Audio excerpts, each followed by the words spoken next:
दफ्तरी औकात में आईफोन इस्तेमाल करने पर पाबंदी, सुपर पावर डेटा के लीक होने के बारे में फिक्रमंद।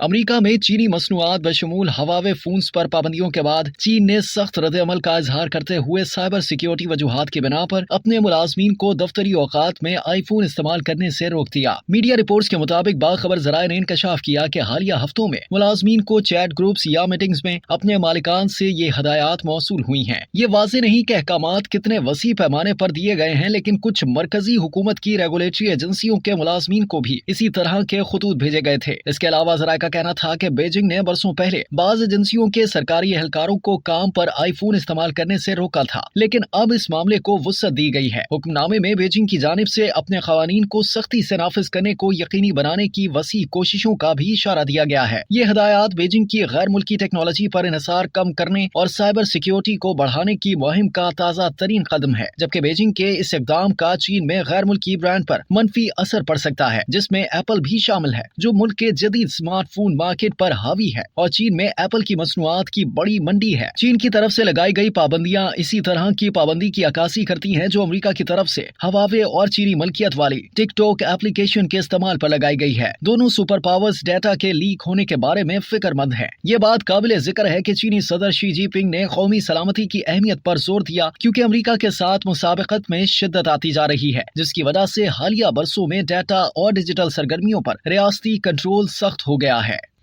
अब तक के लिए इतना ही। मज़ीद जानने के लिए सब्सक्राइब कीजिए डेली जंग यूट्यूब चैनल और लाइक कीजिए डेली जंग फेसबुक पेज।